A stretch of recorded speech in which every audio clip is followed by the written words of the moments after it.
As Kobane residents, some 200,000 who fled to Turkey due to the attacks of jihadist militants, await returning to the war-torn city after the 134th day of clashes. A senior leader of the Kurdish forces has thanked Turkey for its efforts. "We thank everyone, Turkey in particular, for their support in Kobane," said Enver Muslim, a senior official of the Democratic Union Party, PYD. The Turkish government views the PYD with deep suspicion because of its ties to the outlawed Kurdistan Workers Party, PKK.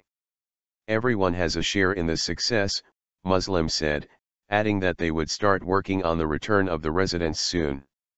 Kurdish officials in Kobane plan to make a call for the return of the displaced people by spring, as the town has vastly been destroyed and is facing water and utility problems, Doğan News Agency reported yesterday.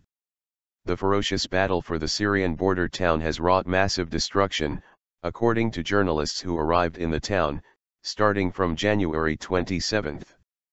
Kobane streets, now patrolled by members of the People's Defense Forces, YPG, and the Women's Defense Forces, YPJ, the armed branches of the PYD, with barely a civilian in sight, were a mass of rubble and gutted buildings, Agence France Presse quoted its journalists as saying.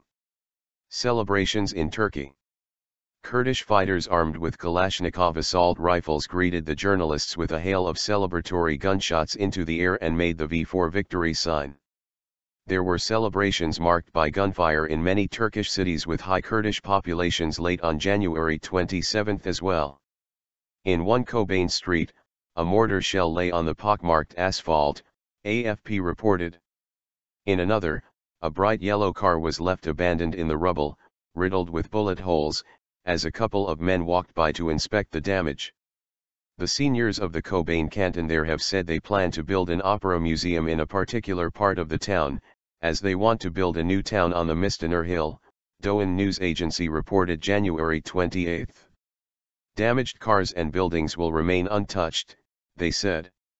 Ankara should cooperate with Kobane, said Selahattin Demirtas, the CEO leader of the People's Democratic Party, HDP, during a provincial congress in the southeastern province of Diyarbakir. The defeated in Kobane is the one that claims to know Islam the best. This reminds us of an understanding in Turkey that claims to know democracy the best. This is the understanding that was defeated in Kobane. If we want a new life, we have to produce a new policy, he said, adding that this was possible if Ankara joins hands with Kobane. The government had received harsh criticism from the HDP for its poor efforts at the start of the Kobane clashes. The government, on the contrary, accused the HDP of provocation. Violent protests and clashes in early October 2014 between locals who took to the streets, accusing the government of failing to take action against ISIL, resulting in the loss of more than 50 lives.